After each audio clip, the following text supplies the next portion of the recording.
Assalamualaikum warahmatullahi wabarakatuh.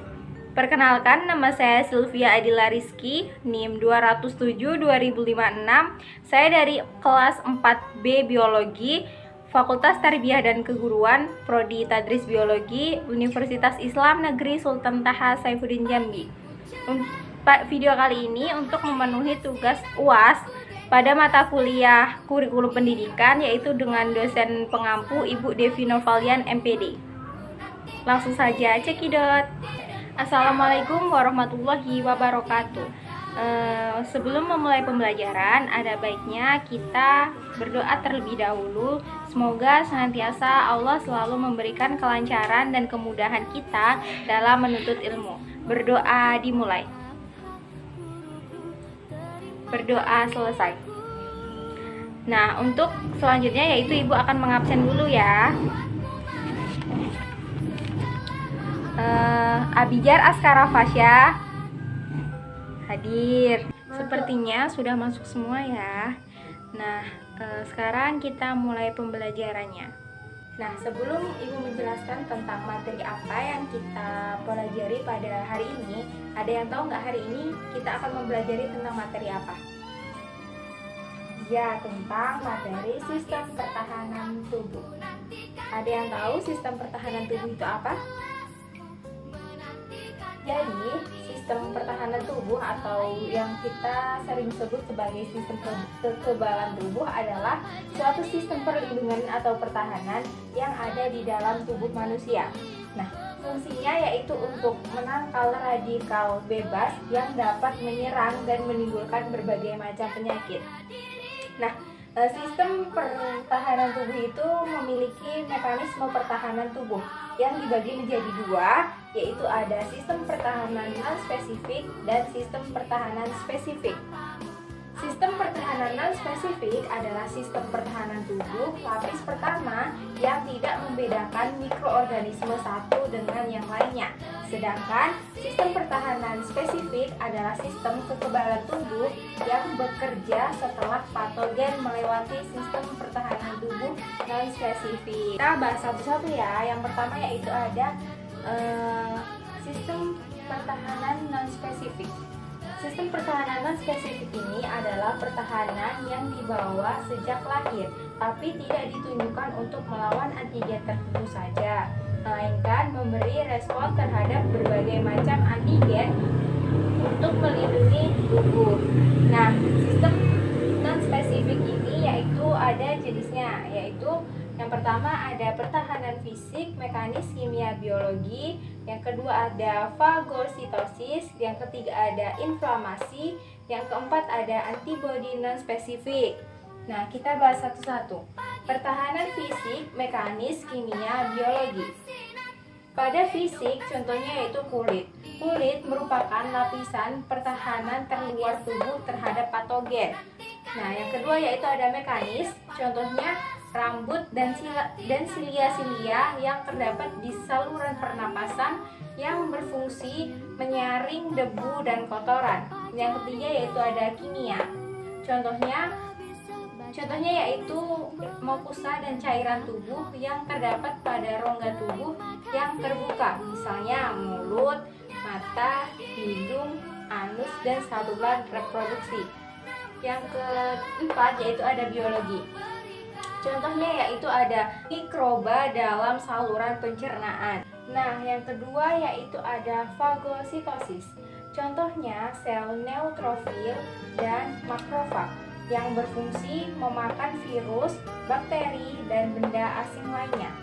Jenis makrofag yaitu ada histiosit yang terdapat pada jaringan dan monosit yang yaitu sel raksasa yang melawan benda asing. Perhatikan ilustrasi pada video di samping ini. Jadi, patogen atau antigen yang masuk akan dihancurkan oleh fagosit dengan menggunakan enzim hidrolitik yang memiliki atau biasa disebut lisozim. Hasil penghancurannya kemudian akan dikeluarkan oleh sel fagosit tersebut. Nah, yang ketiga yaitu ada inflamasi. Inflamasi yaitu reaksi lokal berasal dari jaringan yang ditandai dengan adanya pembengkakan, merah, dan panas. Contoh inflamasi yang paling sederhana adalah jerawat, bisul, dan bentol karena digigit serangga. Nah, perhatikan ilustrasi berikut ini ya. Ketika antigen berhasil melewati kulit dan masuk ke dalam tubuh kita, ada sel fagosit yang akan menelan dan menghancurkan antigen tersebut. Selain sel fagosit, ada juga sel mast yang akan mengeluarkan zat-zat kimia yang disebut histamin atau zat alergi. Nah, histamin inilah yang akan memicu terjadinya diapedesis atau keluarnya sel-sel darah putih dan sel-sel darah merah dari pembuluh darah. Neutrofil dan sel-sel darah putih lainnya akan membantu proses penghancuran antigen sehingga terbentuk cairan kuning yang biasa kita sebut sebagai nanah. Sementara sel-sel darah merah yang bertumpuk akan menghasilkan pembengkakan. Nah, yang selanjutnya yaitu ada antibiotik non-spesifik. Antibiotik non-spesifik yaitu antibiotik yang diproduksi oleh tubuh yang menyerang semua jenis antigen dipicu oleh reaksi antar antigen dengan antibodi. Contohnya yaitu yang pertama introprofen, yaitu protein antivirus yang disintesis sebagai bentuk respon terhadap virus. Yang kedua yaitu ada antibiotik komplement, yaitu protein plasma yang tidak aktif tapi bisa diaktifkan oleh antigen. Nah, yang selanjutnya yaitu ada sistem pertahanan spesifik.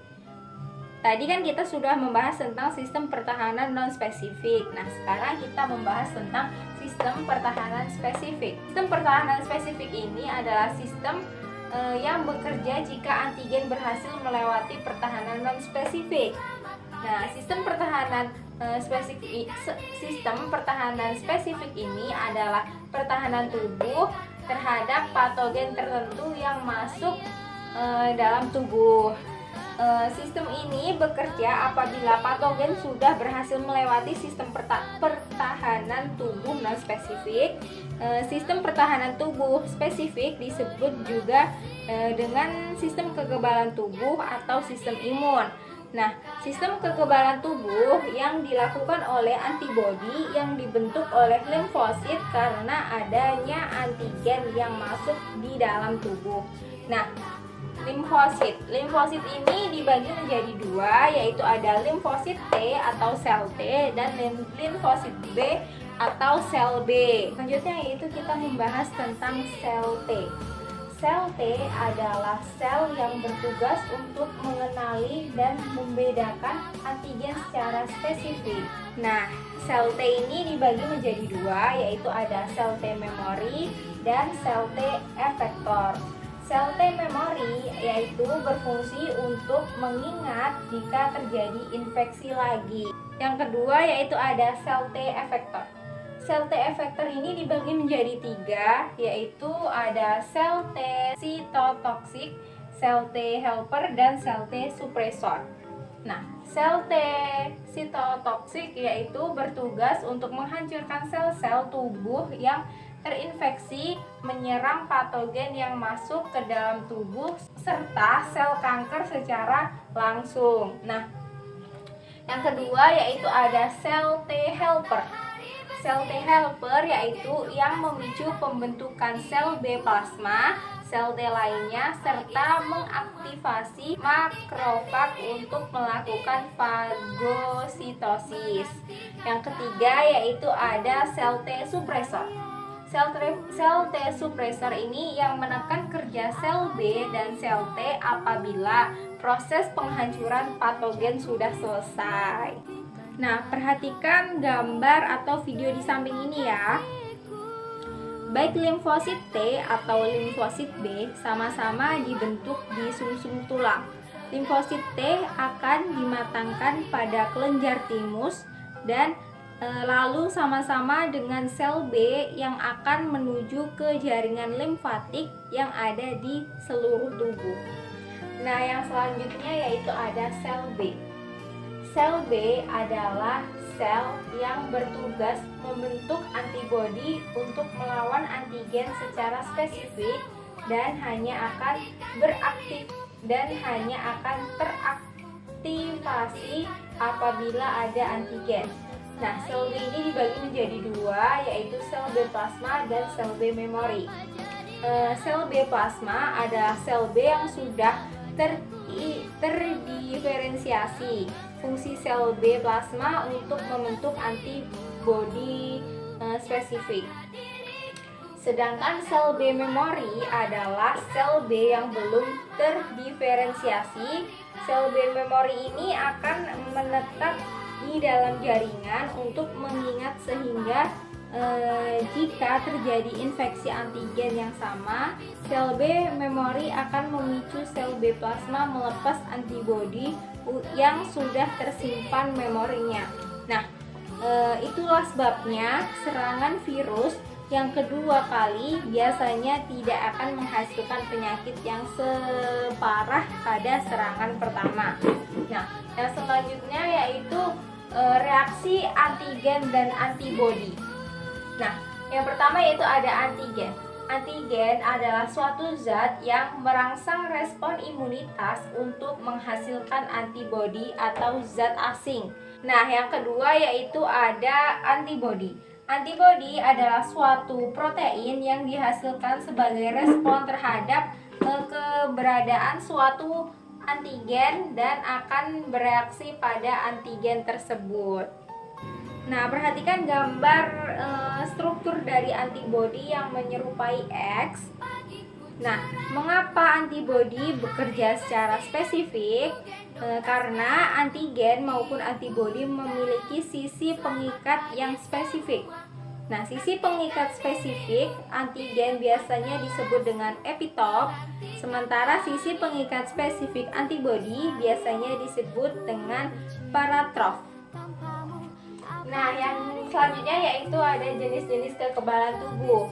Jenis-jenis kekebalan tubuh ini dibagi menjadi dua, yaitu kekebalan aktif dan kekebalan pasif.